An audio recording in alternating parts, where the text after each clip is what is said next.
Happy Tuesday, everyone. Today I am talking about inflammation because there is the most common reason why my clients and why you can't sleep is because your body is releasing cortisol at night when it shouldn't be. That's the bottom line. Now, what is causing your body to release cortisol at night is different for everyone.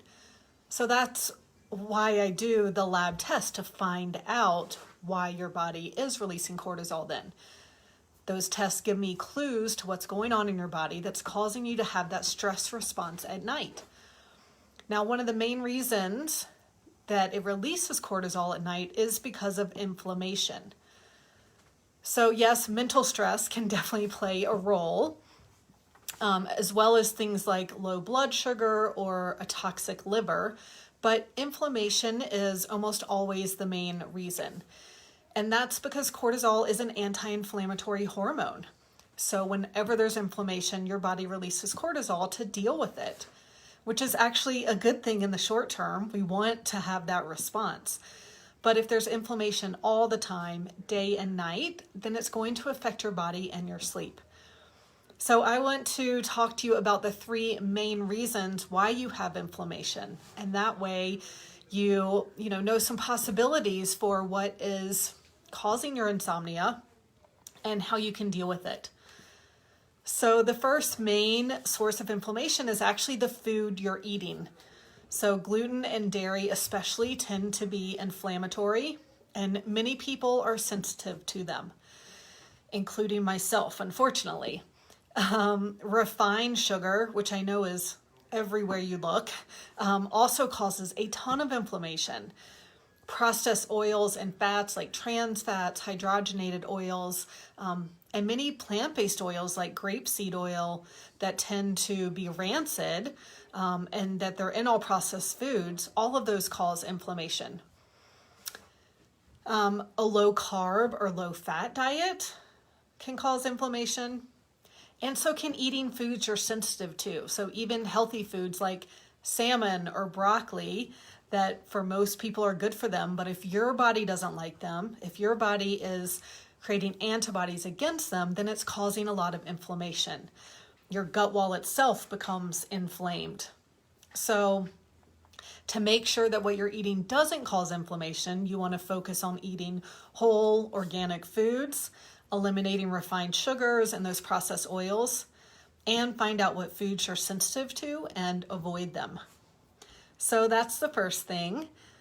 The second main cause of inflammation is pathogens in your gut.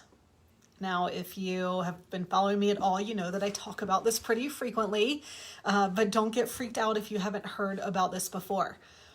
So having a parasite like Giardia or a bacteria like H. pylori, which is actually really common in people with sleep problems, or yeast like Candida, all of these cause low-grade inflammation all the time. And then these lovely creatures are most active at night and releasing lots of toxins then. So this is a big reason why many of my clients wake up at night. And this is a big thing that was causing my insomnia a couple years ago as well. So to find out if pathogens are causing inflammation for you, you want to do a pathogen screening test and get rid of anything you find there. This is why I do the gastrointestinal map for my clients that shows 50 different things that are living in your body and whether they're good or bad, and showing the balance and showing if there's a pathogen that we can take care of to improve your sleep. And so, yeah, I do this with all my clients because it makes such a big difference in their sleep. Now, the third cause of inflammation has to do with toxins. So this is even personal care products like your shampoo, deodorant, or face cream. If they tend to have a lot of toxins in them, parabens and sulfites. Same with the cleaning supplies you use. Tap water also has a lot of toxins, and so do many of the pots and pans we cook with. Dental fillings and mold can cause inflammation too. So, we're exposed to toxins all the time, especially in this day and age. And a healthy liver can deal with all those toxins. But if you're constantly exposed to them and then your liver can't keep up, then they're going to cause lots of inflammation as they keep circulating throughout your body.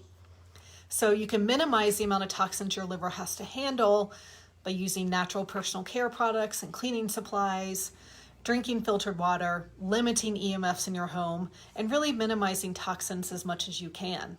So that's even, in the food you eat. Pesticides are a toxin that your body has to deal with. And pathogens create a lot of toxins too. So that's why we address everything through these lab tests, everything that's going on in your body that could be causing inflammation. And these tests will show exactly what it is. So yeah, and I know I talk a lot about the lab tests, but I also address the mental part of stress as well, or of sleep as well, because as you know, if you struggle to sleep for a long time, it gets in your head, and we tend to have a lot of negative thoughts about sleep, tend to have a lot of stress about it, and maybe a lot of stress in general. So I do combine the lab testing with addressing the mental part as well, by your mindset about sleep and by really helping you deal with stress better. So it's a body and a mind program, and that's why it's so unique and effective. So if you have any questions about what's going on with your sleep, you want to chat more about it, you want to find out more about how I can help you, the first step is to schedule a call with me. And, I will explain to you why you can't sleep in a general way. And then we can talk about, the labs I do that help us identify specifically why you can't sleep, and then the steps that it would take to improve your health and improve your sleep.